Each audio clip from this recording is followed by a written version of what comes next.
Nós vamos para o estudo diário do Tânia da data de 13 de Tevet, quando nós iniciamos o capítulo 11. Lembrando que no capítulo anterior nós explicamos os dois níveis presentes no Tzadik, ou seja, aquela pessoa ou aquelas pessoas que atingiram a categoria espiritual de Tzadik, de justos elevados, se dividem em dois níveis. Existe o Tzadik completo e o Tzadik incompleto, o Tzadik que só tem bem dentro de si, e aquele Tzadik que ainda tem alguma partícula residual de mal que ainda restou encoberta dentro dele, mas que ela está totalmente submissa, subordinada ao bem. Nesse capítulo que nós vamos estudar hoje, capítulo 11, nós vamos explicar que existem, paralelamente a isso, de forma correspondente e proporcional, existem também dois níveis no Rasha. Rasha seria o ímpio, o malvado, e como a gente já mencionou no capítulo 1, existe o Rasha que é mal para ele, está mal para ele, ou seja, aquele Rasha que só tem mal dentro de si, o mal que está prevalecendo de forma completa e absoluta, e existe o Rasha Vetovlo, existe o Rasha que ainda tem bem dentro de si. Por isso, o primeiro é chamado Rasha Gamur, um Rasha completo, enquanto que o segundo, já que ele ainda tem o bem, um pouco de bem dentro de si, um pouco ou muito de bem dentro de si, ele é chamado de Rasha, mas incompleto, parcial ainda. Isso é paralelo de forma exata aos casos que a gente viu anteriormente em relação ao Tzadik.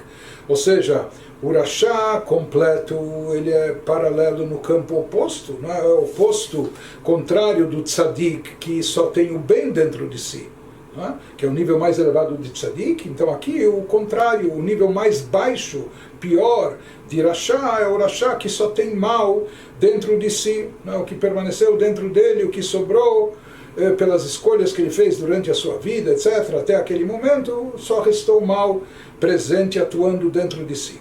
Por outro lado, existe o Rasha Betovlo, existe o Rasha que ainda tem o bem dentro dele, que é paralelo ao Tzadik, que há o bem dentro dele. Assim como a gente viu, o Tzadik ainda tem um resíduo de mal dentro dele. Assim como a gente explicou que aquele Tzadik que tem ainda um pouco de mal, essa categoria se divide ou subdivide-se em dezenas de milhares de níveis, dependendo do quanto de mal sobrou naquele tzadik. Vice-versa também se aplica em relação ao Rasha. Também existem múltiplos níveis, dependendo de quanto de bem ainda resta, está presente de forma atuante, impactante nesse Rasha. Ele é Rasha, por quê? Porque ele pratica o mal, mas ainda tem pouco de bem, ou muito de bem dentro de si, como nós vamos ver no decorrer do capítulo. E nós estávamos vendo, de acordo com a gente também já estudou anteriormente, que existe essa guerra, esse conflito entre as duas almas, a alma divina e a alma animal, e elas disputam a hegemonia total dentro da pessoa, tomar conta do corpo da pessoa e de todas as suas faculdades, ou seja, não somente das forças essenciais do indivíduo, que seria o seu intelecto e suas emoções, mas elas também disputam a hegemonia, elas também querem tomar conta das vestimentas da alma, pensamento, fala e ação. Como nós vamos ver, o Tzadik é aquele que conseguiu converter isso para Kedushá, ou seja, quem reina soberano, quem reina praticamente de forma absoluta na pessoa é o bem, ou seja, tanto as suas forças essenciais interiores, seu intelecto e suas emoções, como também naturalmente suas vestimentas, seu pensamento, fala e ação, estão só direcionados para o bem. Em contraste a isso, o Rasha, o ímpio, o malvado, é aquele que deu tanta vazão ao mal, a tal ponto que o mal está presente não só na sua mentalidade, no seu intelecto, nas suas emoções, mas também nas suas ações, na sua fala, nos seus pensamentos, naquilo que ele faz e realiza, ou seja, que ele comete pecados na prática, e por isso ele é caracterizado e catalogado como Rasha, como um ímpio, como um malvado. E nós vamos ver em seguida, ou já baseado no que aprendemos anteriormente, que o Benoni, o mediano, que é o personagem central do nosso livro, da nossa obra, e também é a figura que o Rav Shneur Zalman estimula todos nós, dizendo, olha, talvez você não consiga ser um tzadik, mas Benoni, o mediano, todos nós podemos ser, todos nós podemos alcançar esse nível. Então, o Benoni, ele tem um pouco de cada categoria mencionada anteriormente. Ou seja, por que ele é chamado de Benoni? Porque nas forças internas dele, na sua mentalidade, ou seja, no seu intelecto e nas suas emoções ainda existe o mal. O mal está presente nas forças essenciais interiores, intelectuais, emocionais. O mal está presente e talvez esteja tão presente como no Rashá, como no ímpio, no malvado. Porém, nas vestimentas da sua alma, pensamento, fala e ação, em tudo que ele faz, diz ou pensa, ele tem um autocontrole total, até diferente da sua natureza, porque como nós falamos, no intelecto e nas emoções, ele ainda está talvez até repleto de mal, mas ele não deixa esse mal se expressar nem na prática, nem na fala, nem no pensamento, e por isso ele é o Benoni, ele é considerado aqui o mediano. Então, agora nós vamos, no próximo capítulo, capítulo 12, nós vamos chegar no Benoni, mas esse capítulo 11 ainda nós vamos analisar o Rashá, e através dessa análise, descrevendo bem, catalogando bem, entendendo bem por que cada um, por que esse é tzadik, por que esse é Rashá, por que esse é tzadik completo, aquele incompleto, ou no Rashá, as categorias e níveis que existem, a partir disso, até por exclusão, nós vamos conseguir chegar a uma definição mais precisa do nível espiritual do Benoni, que essa é a proposta da obra, que esse é o objetivo do livro Tânia.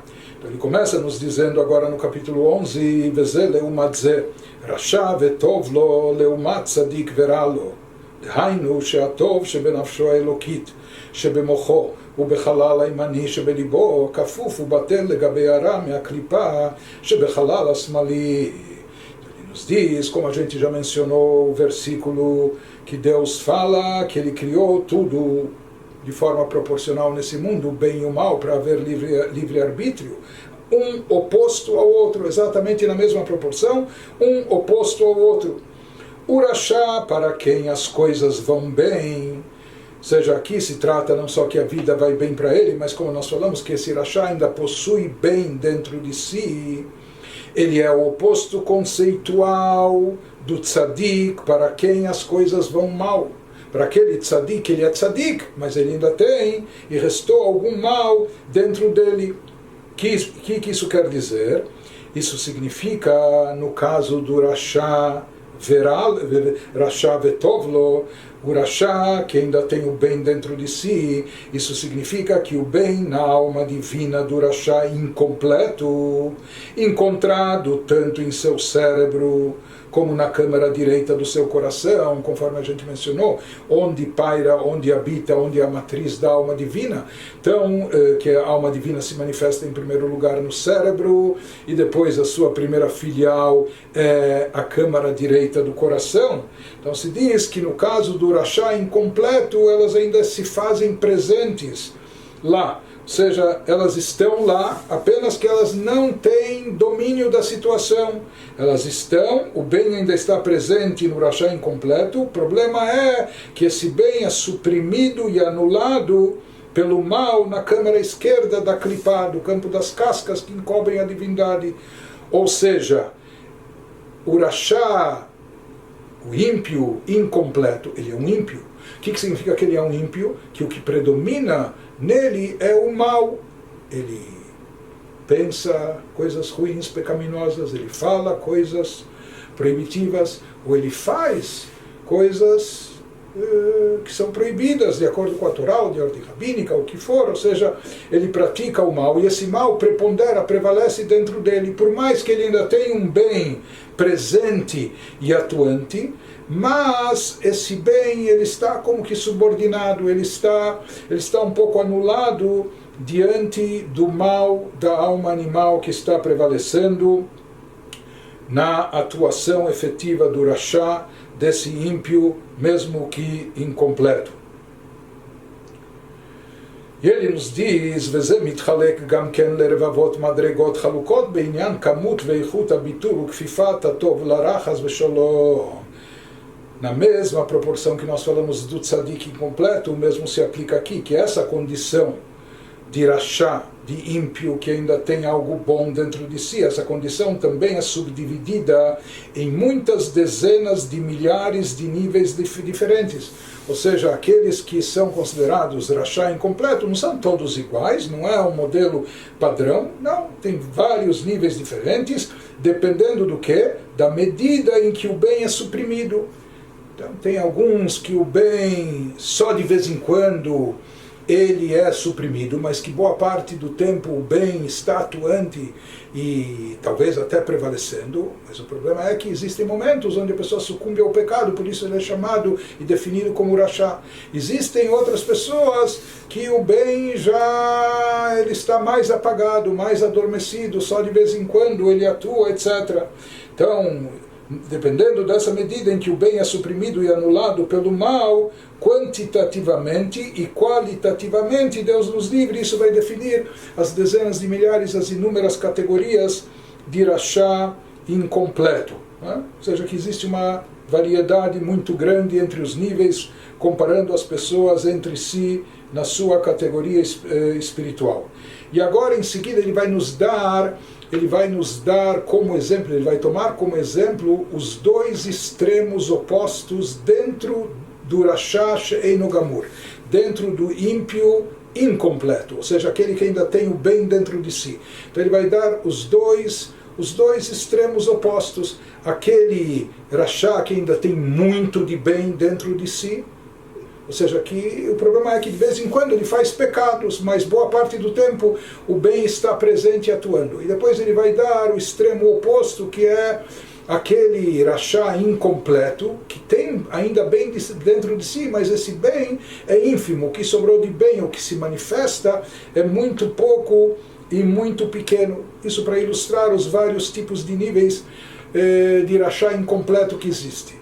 Eu não quero decepcionar ninguém, mas eu até diria, vamos prestar bem atenção nisso, porque possivelmente, na prática e realisticamente, talvez a maioria das pessoas, talvez a maioria de todos nós se enquadre ainda, como alguns mentores racigos diziam, que quisera que a gente estivesse nessa primeira categoria de rachá incompleto que ele vai mencionar logo a seguir, que ele vai mencionar agora, e não na última categoria.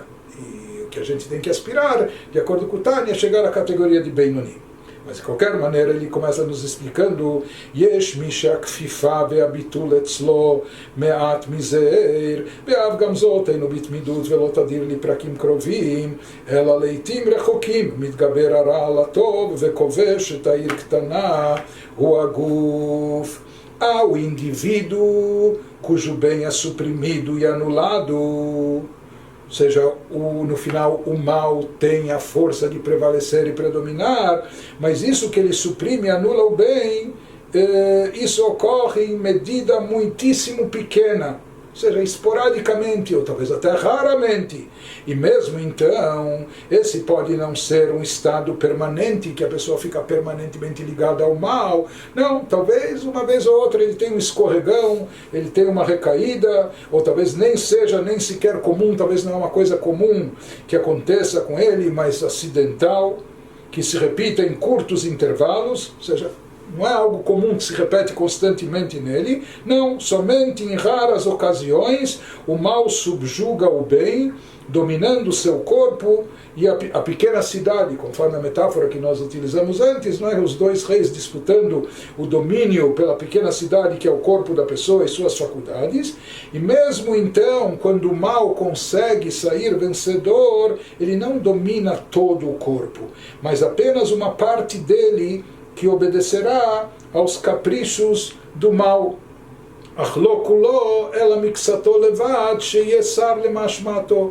Então, essa pessoa é um rachá, porque basta, como a gente falou, cometer uma haverá, um pecado, uma transgressão, para que a pessoa já seja catalogada, entre na categoria de rachá, de ímpio, enquanto ele não fez tchuvá, enquanto não se redimiu, não se arrependeu, não voltou para Deus.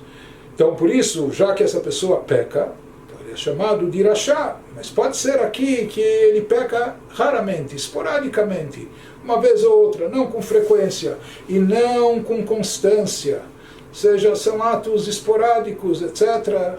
E nós vamos ver, talvez mais adiante, que talvez o próprio tipo de pecado que ele comete, talvez não seja daqueles pecados chamados mais graves. Então, essa anulação do bem diante do mal, isso que nele o mal consegue prevalecer, não é algo constante, não é algo absoluto, é algo esporádico de vez em quando, etc.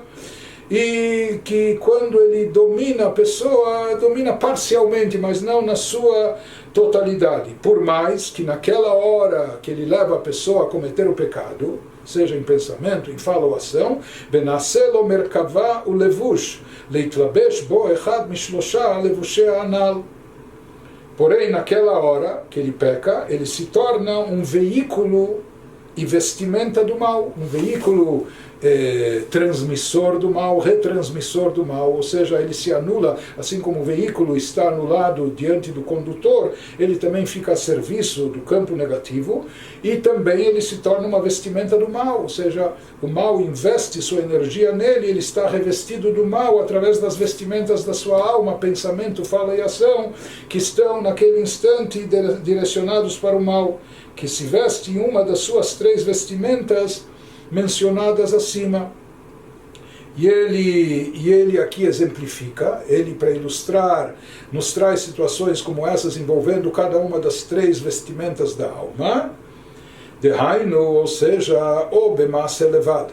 Talvez esse rachá incompleto seja uma pessoa que peca somente no âmbito da ação. Lasot averot kalot velo hamurot chas v'shalom,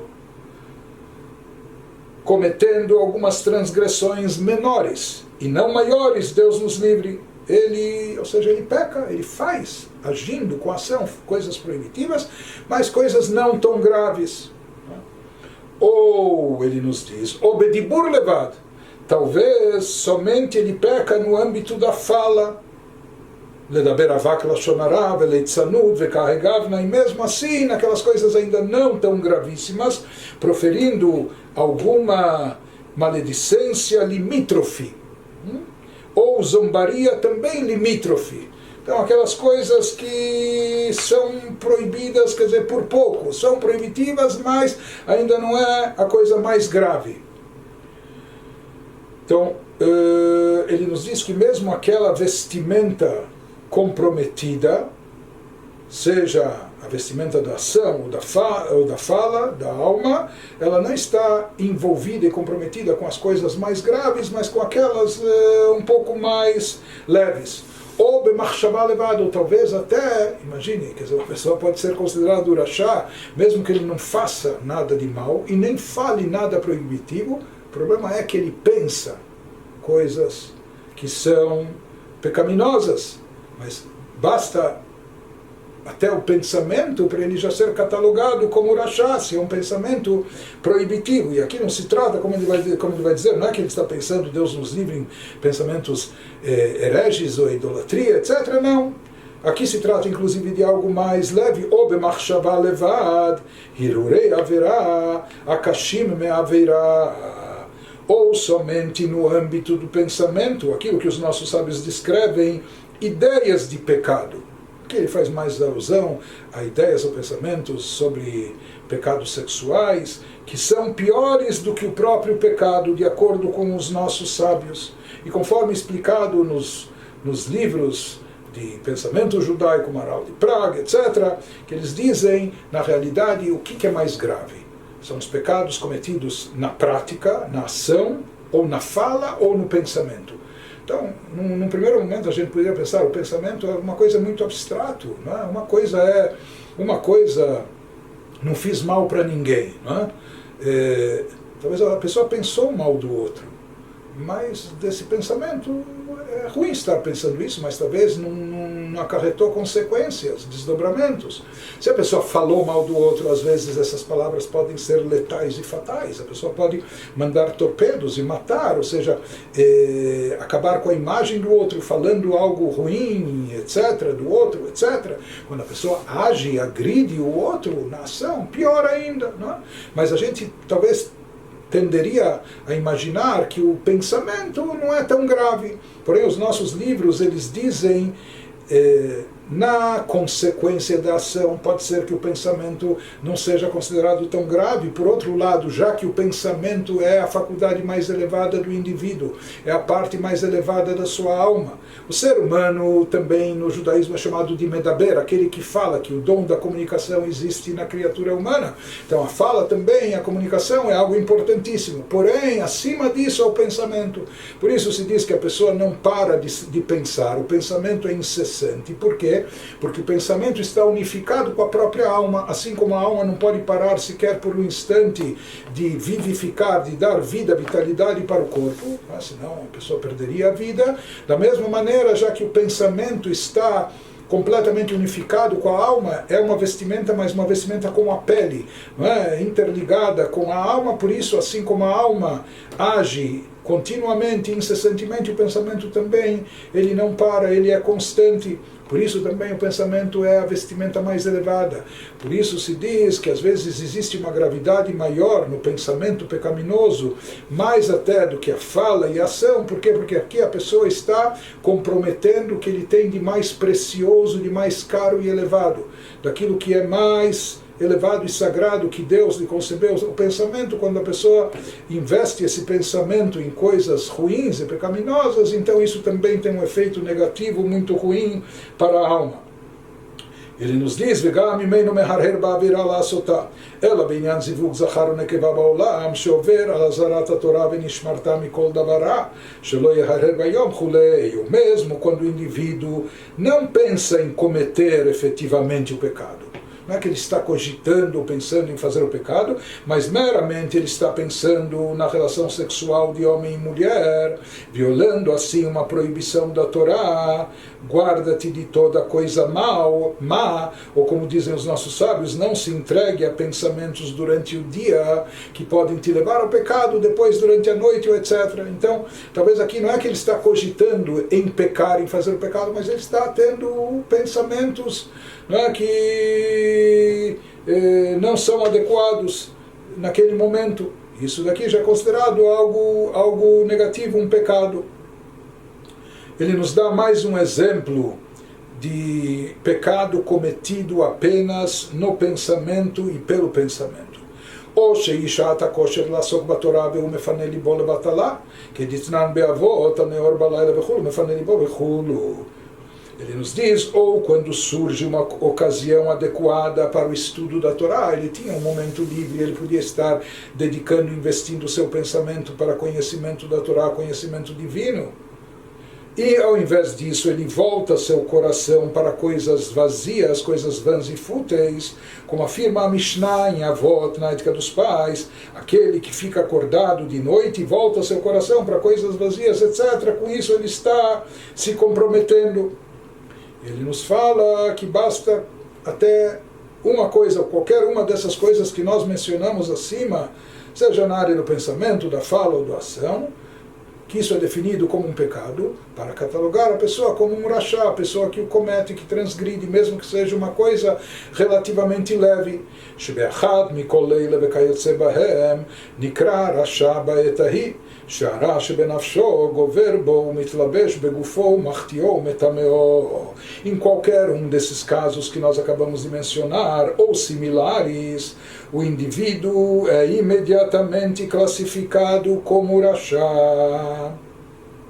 Naquele instante ele já é classificado como rachá. Por quê? Porque o mal em sua alma o subjugou, mesmo que momentaneamente, mesmo que esporadicamente, mesmo que uma vez só, e se vestiu em seu corpo. O mal tomou conta dele, se tomou conta do seu corpo, transformou seu corpo em um veículo para o mal, ou revestiu-se dele vestimentas para o mal, fazendo-o pecar e tornar-se impuro.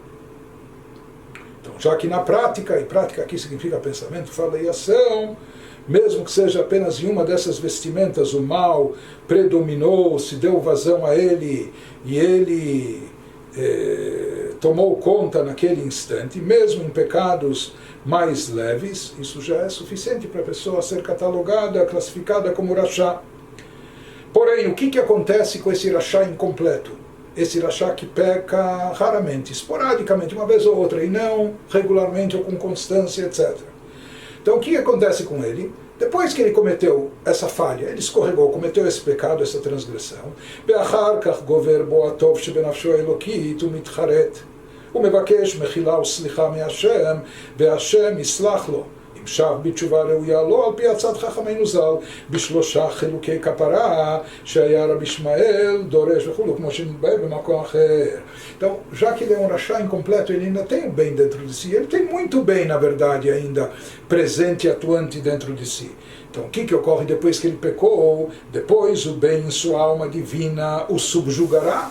O bem vai se manifestar e vai reagir, vai se levantar, e ele se arrependerá, ele vai fazer tshuva, vai se arrepender daquilo de mal que ele cometeu, e pedirá desculpa e perdão a Deus. E Deus lhe perdoará, ou seja, ele vai fazer tshuva e vai obter o perdão divino.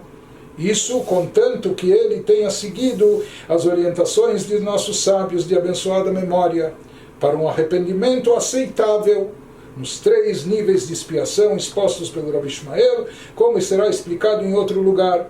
Isso o Rabi Ishmael Zalman vai explicar mais na 3ª parte do Tanya, Igeret HaTshuvah, a carta do arrependimento, mas lá ele menciona o que é trazido no Talmud, que existem 3 níveis de kapará, de expiação. Se a pessoa deixou de cumprir um preceito positivo e fez tshuva, e se arrependeu depois disso, ele deveria ter dado tzedakah e não fez, por exemplo, então basta ele ter feito tshuva e ele já é perdoado.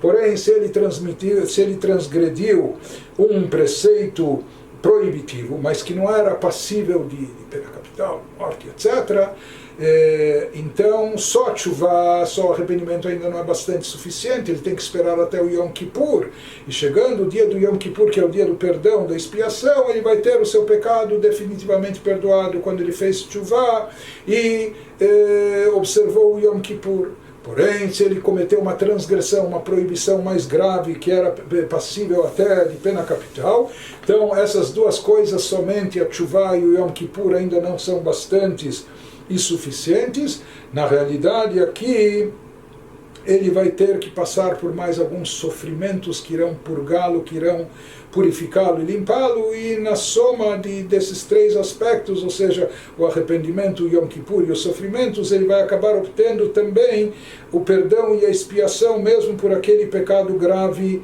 que ele cometeu. Mas de qualquer forma nós vemos que existem, os nossos sábios nos deram orientações do que é uma tshuva apropriada e razoável para cada tipo de pecado, e aqui até agora nós falamos de uma pessoa que cometeu pecados menos graves, não é? E o pecado que for, já que ele tem o bem ainda diante de si, então esse bem vai se despertar depois do pecado e ele vai se arrepender e vai procurar fazer tshuva, e uma tshuva apropriada e proporcional ao pecado que ele cometeu, e ele vai obter o perdão divino. Como definir exatamente o status quo dessa pessoa? Se diz que essa pessoa, mesmo quem já pecou, ele pode fazer tshuva, não é? Como nós falamos. Na realidade, quando ele faz tshuva, ele pode chegar até o nível de Benoni, não só que ele pode se desvincular da classificação de Irachá, de ímpio, malvado, ele pode chegar até o nível do Benoni, que é um nível elevadíssimo na realidade, o nível chamado mediano. E mais do que isso, na verdade, ele pode atingir até o nível de Tzadik. O problema aqui, por que ele ainda é chamado, mesmo que ele tenha a possibilidade de fazer tshuva, e eventualmente ele vai fazer tshuva, mas mesmo assim ele ainda é chamado e classificado de Irachá She'eino Gamur, de Irachá incompleto, ou Irachá que tem um bem dentro de si. Ou seja, qual a diferença desse Irachá com o Benoni, com o mediano? Você diz que a primeira diferença é que esse Irachá comete pecados, enquanto que o Benoni, nós vamos ver adiante, ele não comete na prática pecados. Ele pode ter mal dentro de si, no seu intelecto, nas suas emoções, mas na prática, no pensamento, na fala ou na ação, ele não comete pecados. Mas existe uma diferença mais profunda também entre eles, entre o mediano, o Benoni, e o Rasha incompleto, que é o fato que o Benoni, não só que ele não comete o pecado, na prática nem passa pela cabeça dele a possibilidade de fazer o pecado. Ou seja, por mais que ele tenha um mal dentro de si, mas ele treinou a si próprio de tal forma, tal autocontrole desenvolveu e cultivou, que nem passa pela sua ideia, ele não tem sequer a cogitação de pecar. Continuando o capítulo 11, quando nós estávamos explicando o nível mais elevado que existe no Rasha incompleto, que ele ainda tem um bem presente dentro de si, e esse bem ele marca a presença efetivamente, talvez muito mais assiduamente, muito mais constantemente do que o mal. Nós falamos, por isso mesmo, quando ele escorrega num pecado, quando ele comete uma transgressão, logo em seguida ele faz tshuva, ele se arrepende da forma apropriada. Porém, mesmo depois da tshuva, eventualmente ele ainda pode continuar sendo classificado como Rasha incompleto. Por quê? Porque talvez de forma latente, no potencial, ele continue sendo Rasha. Um ímpio, por quê? Porque ele não excluiu totalmente a possibilidade de pecado da sua mente, do seu coração. Ou seja, isso não é uma, diferente do Benoni, do mediano, por mais que ele ainda tenha um mal dentro de si, não é, no seu intelecto, nas suas emoções, mas ele subordinou de tal forma, subjugou esse mal, que com tanta subordinação nem passa pela cabeça dele essa possibilidade de cometer o pecado. Diferente do caso e da situação desse Rasha incompleto, quando a sua tshuva ainda não foi tão profunda e efetiva. Uma tshuva que legalmente o abstém de punição, ou ele é poupado, ele é perdoado, porém, se sabe que não está excluída totalmente a possibilidade dele reincidir, de voltar a pecar. Então, esse é o nível superior do Rasha incompleto. Agora ele nos diz, vai nos trazer dentro dessa mesma categoria do Rasha incompleto, o Rasha que ainda tem o bem dentro de si. Rasha quer dizer o malvado, ímpio, aquele que está no nível mais baixo. Então, há aquele que a relação dele, o vínculo dele com o pecado é muito mais intensa, muito mais forte, muito pior, conforme ele vai nos explicar a seguir. O segundo nível, que como nós falamos é o nível oposto, mais baixo, do Rasha que ainda tem bem. Ele ainda tem o bem, algum bem, mas algum pouquíssimo bem. ויש מי שהרע גובר בו יותר, ומתלבשים בו כל 3 לבושים של הרע, ומחטיאו בעבירות חמורות יותר, ובעתים קרובים יותר. Há também o indivíduo cujo mal o subjuga mais fortemente, e o mal se veste ou se reveste em todas as 3 vestimentas do pensamento, fala e ação, e o faz cometer pecados mais graves e mais frequentemente. Ou seja, aqui já é um tipo de Rasha que ainda tem o bem, mas ele peca com muita frequência, com muita constância, e o mal subjuga de forma muito mais intensa, e não é que ele peca apenas em pensamento, ele peca no pensamento, na fala e na ação, e não é que ele faz apenas pecados com transgressões leves, não, ele comete também pecados mais graves. Mesmo assim, a gente fala que ele ainda tem algo de bom dentro de si, e isso se manifesta de que forma? Achbintai mitcharet, ubaim lo hirhurei tshuva, מבחינת הטוב שבנפשו, שמתגבר קצת בינתיים. Porém, entre um pecado e outro, como nós falamos na entre safra, ele sente remorso, né? E pensamentos de arrependimento entram em sua mente. De onde entram da sua mente? Do bem que ainda existe, está atuante dentro da sua alma, que ganha um pouco de força no período entre pecados, entre um pecado e outro. Então, esse bem ganha alguma força e ele manda um estímulo, uma ideia de tshuva para a pessoa se arrepender, remorsos, etc. ela, mas qual o problema? שאין לו התגברות כל כך לנצח את הרע, לפרוש מחטאיו לגמרי, להיות מודה ועוזב. No entanto, já que esse bem é muito frágil, está muito fragilizado, debilitado, ele não adquire poder de tração suficiente para vencer o mal de forma definitiva ou para fazer o indivíduo desistir completamente de seus pecados, ser alguém que confessa o pecado que fez e abandona a prática negativa. Então, o seu bem, ele é um pouco frágil e fraco, por isso ele não tem toda essa força de motivar a pessoa a fazer a tshuva, a confessar e abandonar esse tipo de prática. Não, ele tem algum sentimento de remorso, de consciência pesada entre um pecado e outro, mas isso não vai impedi-lo de, na próxima oportunidade, talvez muito cedo, de reincidir e voltar a pecar. ועל זה אמרו רז"ל, רשעים מלאים חרטות, שהם רוב הרשעים שיש בחינת טוב בנפשם עדיין. Foi a respeito de tal tipo de pessoa que os sábios de abençoada memória disseram que os maus estão cheios de arrependimento. Isso é um paradoxo. É como aquele sujeito que ele é um grande especialista em parar de fumar, porque ele já parou de fumar mais de 50 vezes. Né? Então aqui também se diz que os rechaim, os maus, assim afirmaram os nossos sábios, eles estão cheios de arrependimento. Por que cheios de arrependimento? Porque eles se arrependem, mas voltam a pecar, e depois de voltar a pecar, se arrependem de novo, mas voltam a transgredir e etc. Né? Então, por quê? Porque o bem que está presente dentro deles é tão pequeno que não é capaz de fazê-los dar uma guinada, de mudar o seu percurso, apenas há um arrependimento leve entre uma ação errada, pecaminosa e outra. Já que ele ainda tem um bem, ele tem ainda alguma consciência, de vez em quando ele tem uma consciência pesada, né? Isso, até agora, esse é o nível mais baixo inferior do Rashá incompleto. Isso descreve a maioria dos Rashaim que ainda abrigam algum bem na sua alma. Então, isso foi para ilustrar como existem vários níveis e categorias no Rashá que ainda tem bem, depende do nível de bem e a força de atuação desse bem dentro da pessoa, e tudo depende do quanto o bem está subjugado ao mal. Por isso vai variar os distintos níveis. E agora, finalmente, ele chega ao nível mais baixo, o Rashá Gamur, o Rashá completo, o Rashá que só tem mal. Achmi sheino mitcharet leolam, ve'en baim lo hirhurei tshuva klal, nikra Rashá verá lo. Mas o indivíduo que nunca sente remorso, ele peca e peca bastante. O outro anterior que a gente mencionou talvez também peca bastante, mas ele ainda tem algum remorso. De vez em quando ele tem arrependimento, a sua consciência pesa. Esse daqui, absolutamente não. Ele peca e não tem mais nenhum remorso. E não tem pensamentos de arrependimento de modo algum.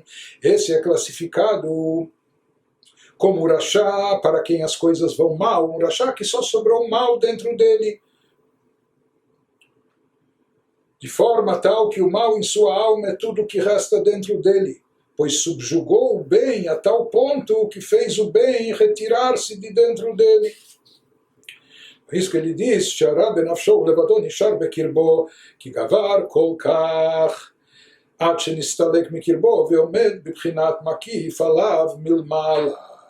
Então, essa pessoa subjugou o bem por completo e o mal que prevalece de forma absoluta. Então, ele nos diz, mas aqui ele faz uma ressalva no final, que mesmo essa pessoa que absolutamente é má, seu bem ainda existe pairando acima. O bem não está presente, atuante, de forma efetiva dentro dele, mas esse bem não foi eliminado, não desapareceu. Ele ainda existe, só que ele está pairando acima, de forma que não é atuante, não impacta a pessoa. E essa é uma diferença entre os dois opostos, o Rashá completo e o Tzadik completo. No caso do Tzadik completo, nós falamos que ele eliminou totalmente o mal.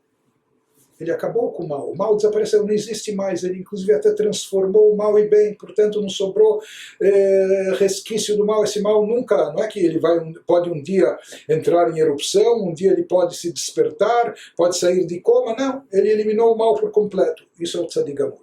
No caso oposto, no inverso, no caso do Rasha Gamur, do Rasha completo, mesmo que ele só tenha o mal presente dentro de si, tudo que ele faz é mal, o que ele pensa, o que ele fala, o que ele age, etc., mas, ou seja, ele neutralizou o bem, ele submeteu o bem dele por completo, subjugou o bem, mas isso não significa que ele eliminou o bem dele.